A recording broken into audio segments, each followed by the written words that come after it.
Consiste pues en lo que es la unión de un óvulo con un espermatozoide, ¿sale? Les puse aquí un video, a ver si lo corre.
Bueno, ese fue un video así como representativo de cómo se da el proceso de lo que es la fecundación y sobre todo la parte de hasta la división celular, en la que llegamos a la primera división, en la que pues nosotros podemos ver que se producen dos células hijas, ¿vale?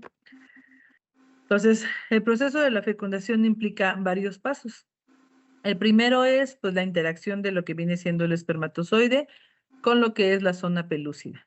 El segundo, hay una reacción acrosómica, que la vamos a ir viendo, donde se produce la liberación de enzimas proteolíticas que va a llevar el espermatozoide para poder romper todas esas proteínas y poder llegar a estar en contacto con lo que viene siendo el ovocito, ¿sale?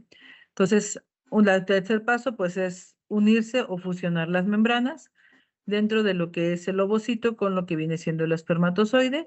Y la última parte, pues va a ser la liberación del material genético del espermatozoide hacia lo que es el ovocito.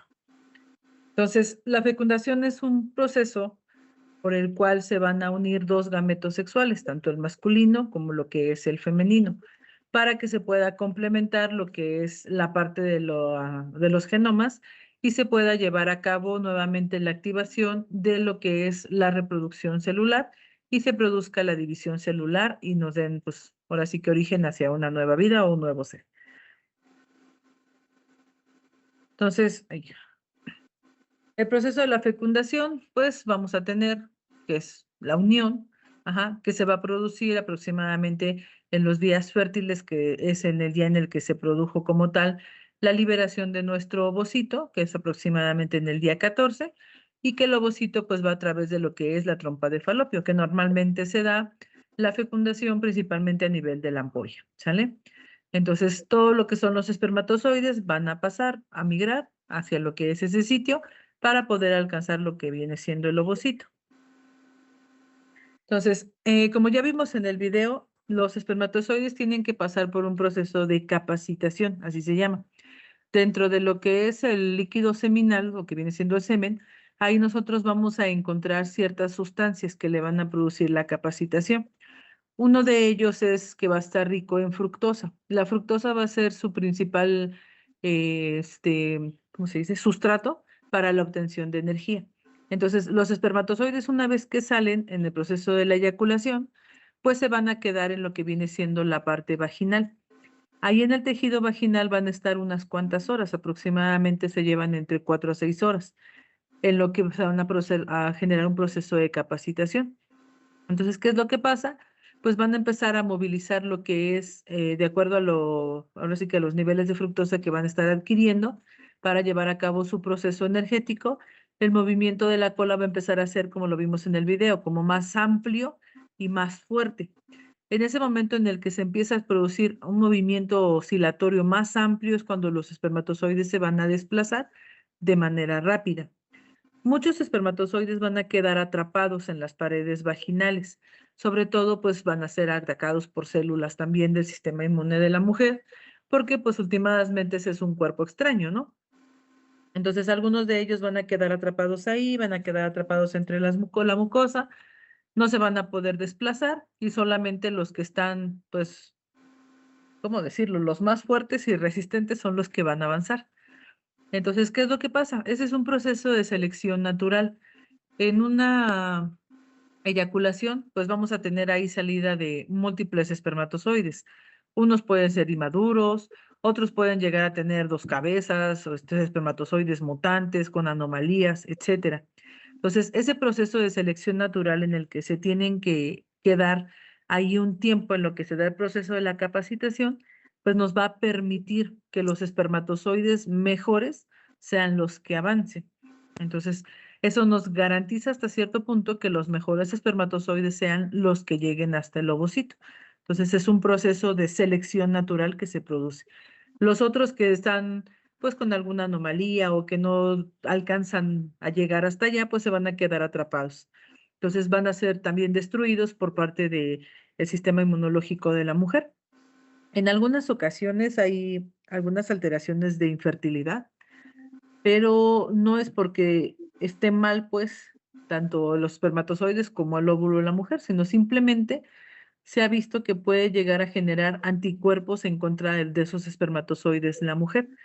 Entonces, si está con la misma pareja y no se han podido embarazar, lo primero que se les dice es, pues intenta con otra pareja, porque esto puede llegar a suceder. Se producen anticuerpos en contra de sus espermatozoides, que son con la pareja con la que está. Entonces, obviamente, pues cuando llegan, pues los anticuerpos actúan y limitan o los destruyen en este proceso de capacitación. Eh, bueno, es una ahí como paréntesis de alguna patología que podemos llegar a encontrar asociado al proceso de lo que viene siendo la fecundación o problemas de infertilidad. Una vez que ya se capacitaron los espermatozoides, pues van a empezar a moverse y a desplazarse ya con ahora sí que la frecuencia que va y con la velocidad que alcanza de este secundario a lo que es esta obtención de energía de la fructosa y la capacitación para poder movilizar las colas. Entonces van a viajar, van a trabajar, a atravesar el orificio cervical y van a empezar a llegar, se distribuyen por todo el útero y se van tanto hacia el lado de la trompa derecha como hacia el lado de la trompa izquierda.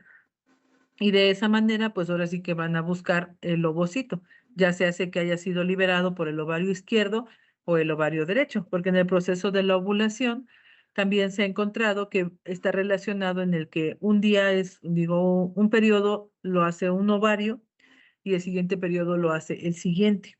Entonces, de esa manera, pues se van como alternando la liberación de lo que son los ovocitos.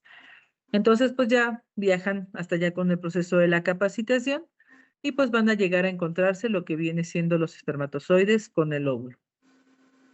Y entonces ahora sí, vamos a tener las diferentes etapas, ¿sale? La primera va a ser la penetración de la corona radiada, posteriormente viene la penetración de la zona pelúcida y posteriormente es la fusión de los núcleos, ¿sale? Eso es lo que va a ocurrir en todo lo que es el proceso de la fecundación. En la penetración de la corona radiada, pues va a ser una reacción acrosomal. Entonces aquí vemos lo que viene siendo la parte de la profusión, en la que ya una vez que pasa la corona radiada, pues el espermatozoide va a permanecer aún con su cola, ¿sale?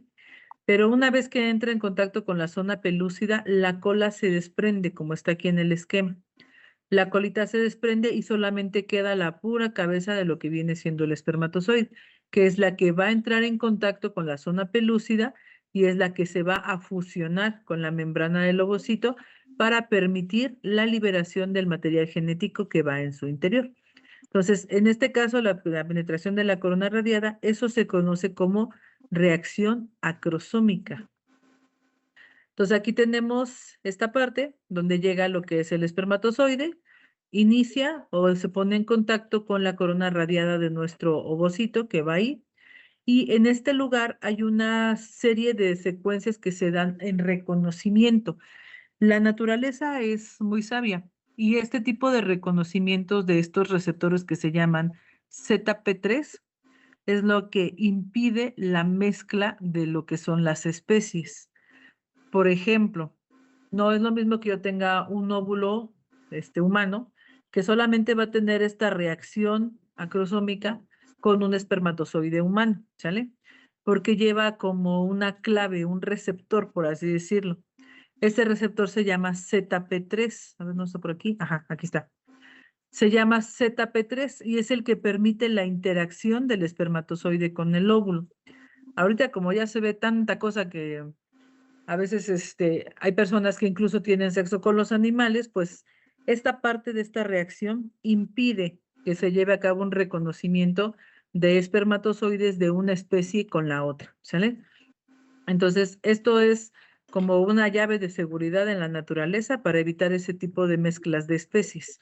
Entonces, vamos a tener aquí, en el caso de nosotros, los humanos, la corona radiada, viene el espermatozoide, hace su reconocimiento con el receptor y entonces va a liberar todo lo que son las enzimas proteolíticas que van a romper las células de la corona radiada para permitirle ponerse en contacto con la siguiente capilla, ¿sale?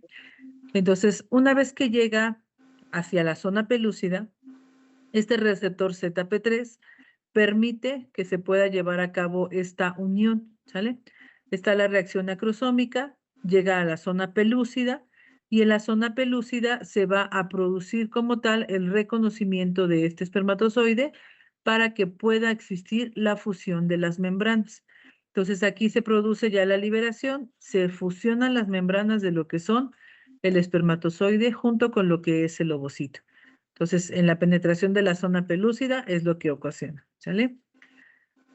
Una vez que se da ese reconocimiento y el ovocito se activa para poder fusionar la membrana con el espermatozoide, entonces se produce como tal la fusión y el contenido del material genético se libera dentro de lo que es ya el ovocito o la célula. Entonces, aquí se forman tres procesos, que tenemos lo que es la formación del cono de fecundación, que es este conito que se está formando antes de entrar con la zona pelúcida, la despolarización de la membrana una vez que se fusionaron las membranas. El estímulo principal para que cambie, como vimos en el video, es esta fusión. Se da la reacción acrosómica, el reconocimiento con el receptor, para que se puedan funcionar las membranas. Y una vez que se fusionan las membranas, toda la que es la membrana de nuestro ovocito se va a despolarizar. En el momento en el que se despolariza, pues permite lo que viene siendo la movilización o abertura de los canales de calcio para que los gránulos corticales que se encuentran dentro de lo que es el citoplasma migren hacia la membrana y funcionan como un tipo de bloqueo en la membrana para que ningún otro espermatozoide pueda hacer reconocimiento y pueda llegar a ser fecundado. ¿Qué es lo que pasa? Porque sí se ha llegado a presentar en casos de que dos espermatozoides llegaran a penetrar lo que es el ovocito. Bueno, la cantidad de material genético que se da también tiene procesos claves. Si nosotros recibimos una cantidad de material genético extra o de más que está, esto hace como un estado de confusión a la célula y la célula lo que hace es entrar en una apoptosis. Entonces, si se genera algún proceso anormal con el material genético, la célula se induce a un proceso de apoptosis, aunque haya sido fecundado. Entonces, a este nivel, pues solamente vamos a encontrar que un espermatozoide es el que puede entrar. Dentro de lo que es la parte natural o el proceso fisiológico, es lo que debe de ocurrir. Se fusionan las membranas, se hace todo este tipo de cambios en lo que es la membrana de nuestro ovocito y se bloquean los receptores para reconocimiento con otros espermatozoides. Entonces, ya una vez que se llevó a cabo ese proceso y que se une lo que viene siendo el material genético del espermatozoide con el material genético de lo que viene siendo el ovocito, bueno, pues vamos a tener ahí que el ovocito se va a reactivar, va a liberar lo que es el segundo cuerpo y nos va a hacer la suma en el proceso de lo que viene siendo los 23 cromosomas maternos y los 23 cromosomas paternos, los cuales se van a fusionar por medio de lo que son las enzimas que se encargan de transcribir y de copiar lo que es el DNA, que en ese momento se activan, nos va a producir la división celular. Entonces ya tenemos aquí la fusión de los cromosomas y entonces se va a llevar a cabo lo que es el proceso de la división celular, generando nuestro cigoto y las primeras dos células hijas de ese nuevo ser que se están formando. ¿Hasta aquí alguna duda en el proceso de la fecundación? ¿Nada? ¿Todo bien claro o ya se me durmieron? No, sí, todavía claro, doctor. Todo bien, doctor. Todo claro, Bueno. gracias. Ok, de todos modos, cualquier cosa lo repasamos ahí en la escuela el día jueves, ¿vale? Entonces, una vez que se da ya el proceso de la fecundación, ahora viene el proceso de la implantación, ¿sale? Viéndolo en una cuestión ahí fisiológica en un embarazo.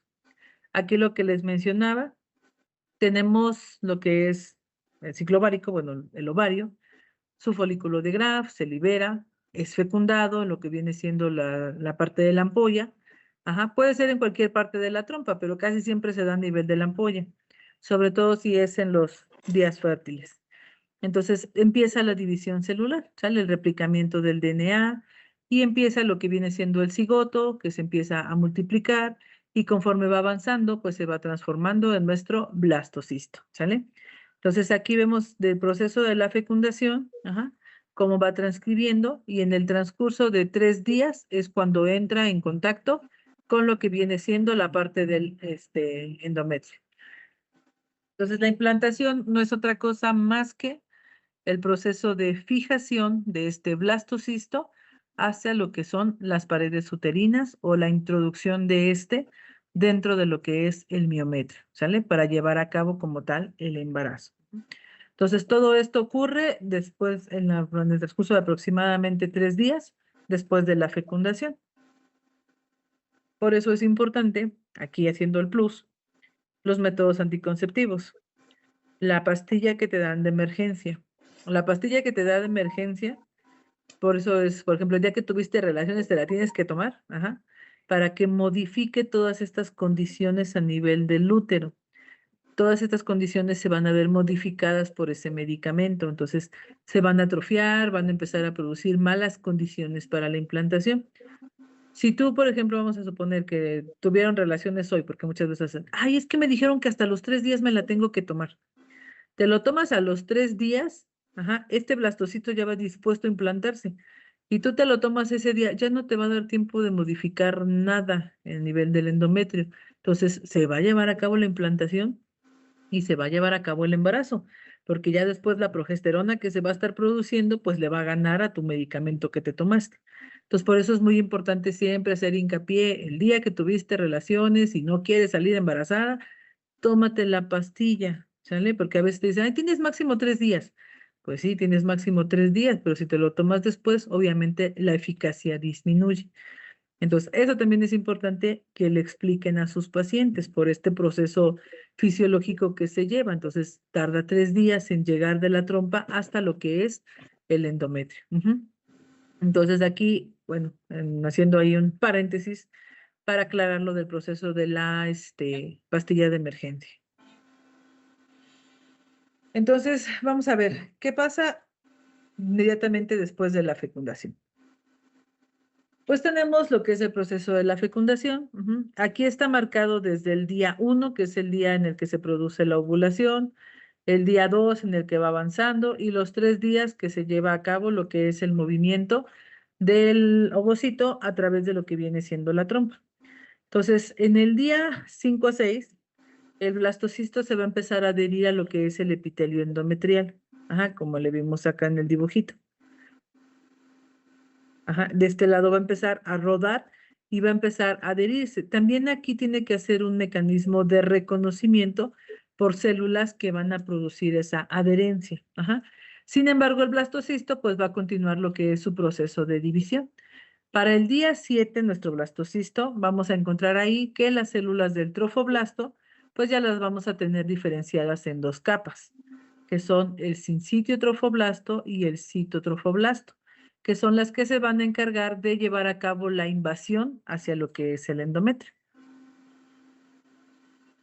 Entonces, ¿qué va a suceder? Bueno, hablando de lo que son las células del sincitio trofoblasto y de lo que son el blastocisto como tal, lo que va a hacer en el día 8 va a ser empezar a erosionar o empezar a aumentar lo que es el tamaño. Hay un mecanismo de reconocimiento, espérenme, ¿dónde está? Ay, no lo puse. Bueno, hay un mecanismo de reconocimiento donde se da la adhesión con las células del endometrio. Entonces, las células del sincitio trofoblasto, que son las que van a encargarse de llevar a cabo lo que es el proceso de reconocimiento, pues van a empezar a fijarse hacia lo que son las células del endometrio. Entonces, estas células del sincitio trofoblasto van a ir buscando esos mecanismos de adherencia hasta que encuentren un sitio donde haya una mayor expresión de estas y se pueda adherir. Entonces, eso genera como tal una reacción en el endometrio. Hay una reacción sincitio trofoblástica con lo que viene siendo el endometrio y se va a fijar, es lo primero que hace. Posteriormente va a empezar a romper o se va a empezar a introducir dentro de lo que es el endometrio. Y en el momento en el que empiezan a romper los vasos sanguíneos, pues van a aparecer las famosas lagunas de sangre. Ajá. Esas lagunitas de sangre son las que se van a romper de las arterias espirales de lo que son nuestro tejido que está en el endometrio, que ya se preparó para recibir un óvulo fecundado. Entonces empieza a romperlas y empieza a producir lo que son esas lagunitas. Algunas veces hay en esta situación o ese sangradito de implantación, pueden llegar a presentar un sangrado transvaginal. Ajá, y dicen, ay, sí me bajó. Y ya les bajó 1 máximo 2 días y es muy escaso el sangradito. Entonces desaparece.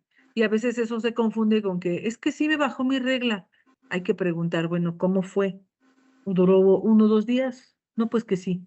Ok, ¿fue poquito, escaso? No, pues que sí. Ah, pues felicidades porque es el sangrado de la implantación, ¿sale?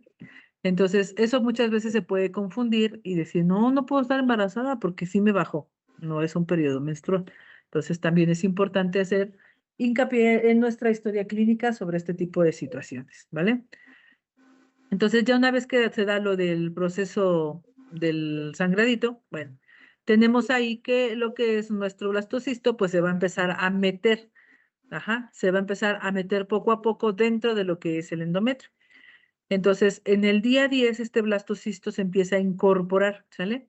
Se introduce y se hunde bajo lo que viene siendo la parte del endometrio. Entonces, esto va a quedar como cubierto por un taponcito de cierre del mismo endometrio que va a ser y va a incorporar nuestro blastocisto dentro de lo que es el endometrio. Conforme vayan creciendo las células del sincitio trofoblasto, pues obviamente las lagunas se van haciendo mayores, ¿sale? Para el día 12 ya vamos a tener ahí que pues el sincitio trofoblasto va a empezar a captar lo que son los nutrientes de esas lagunas maternas. Ajá. Y nos va a generar el crecimiento de lo que viene siendo ¿cómo se llama? Se me fue la vida. Bueno, va a empezar a crecer el cisto trofoblasto dentro de lo que son los vasos sanguíneos para empezar a generar o a producir lo que se conoce como una circulación uteroplacentaria, ¿sale? Y una vez que esto sucede y que las lagunas se van formando cada vez más, pues nosotros vamos a tener ahí como tal un proceso ya de implantación bien establecido, en el cual nosotros vamos a encontrar que pues ya nada más se va a dedicar el sitio trofoblasto a crecer y formar lo que son las vellosidades coriónicas para lo que es la formación de la placenta, ¿sale? Entonces, en el día 14 ya vamos a tener formadas las vellosidades coriónicas primarias, ¿vale? Aquí en el dibujito podemos ver cómo va progresando, ¿sale? Tenemos aquí lo que es el proceso de la adhesión, en el cual va a llegar lo que viene siendo nuestro blastocisto, se va a incorporar dentro de lo que son las células o va a haber una reacción del trofoblasto con lo que viene siendo el endometrio. Hay un reconocimiento de adhesión y se va a fijar ahí, ¿sale? Entonces, una vez que se fija, lo que son las células del sincitio trofoblasto van a empezar a crecer. Entonces empiezan a crecer y van a empezar a invadir lo que es el endometrio. Aquí vemos, bueno, están representados los vasitos sanguíneos, tenemos todas las células del endometrio, tenemos el sincitio trofoblasto, en el cual lo va incorporando, ¿sale? Entonces se va hundiendo dentro de lo que es todo el endometrio, nuestro blastocisto. Una vez que se une, el epitelio endometrial genera un proceso o un tapón, como que tapiza esta parte para generar como tal un reforzamiento de lo que acaba de incorporarse. Entonces se incorpora lo que es nuestro blastocisto y lo que viene siendo el sincitio trofoblasto sigue creciendo, rompiendo los vasitos sanguíneos para formar lo que son las lagunas maternas. ¿Sale? Posteriormente, estas lagunas maternas pues van a empezar a producir lo que es nutrientes o van a empezar a generar nutrientes para lo que es ya el desarrollo embrionario que se está produciendo en este sitio. Entonces, mientras el sincitio trofoblasto sigue invadiendo y sigue creciendo, pues adentro se va a empezar a formar lo que es el saco vitelino y va a empezar lo que es la formación ya tal cual de nuestro embrioncito, ¿sale? Para el día 11 aproximadamente, nosotros vamos a tener ahí lo que es el crecimiento y vamos a empezar a ver las primeras vellosidades que se van a estar formando, ajá, van a estar creciendo. Sigue el proceso de la invasión, la ruptura de lo que viene siendo los vasos sanguíneos maternos. Se forman más lagunas maternas para proporcionar mayor cantidad de nutrientes hacia lo que es el embriocito que ya se está formando, ¿sale? Y por último, pues tenemos acá, ya vamos a empezar a ver en el día 14, donde ya podemos ver diferenciadas lo que viene siendo las vellosidades coriónicas primarias, ¿sale? Las cuales van a continuar creciendo y nos van a empezar a dar lo que es la formación de la placenta. mientras adentro en el saco vitelino pues se sigue formando lo que es el embrión. Y ya de ahí pues nos vamos a ir a todas las etapas del embarazo que se van produciendo por meses, por meses, por meses en el desarrollo de lo que es el bebé. Pero esto es el proceso de la implantación. Entonces, en el día 14 nosotros ya vamos a encontrar las vellosidades coriónicas primarias. ¿Dudas de la implantación? ¿Nada? ¿Seguros? No, ¿Todo doctor. bien? ¿Sí le van entendiendo o los voy haciendo bolas? Todo bien. Ok, Todo bien, doctora. bueno.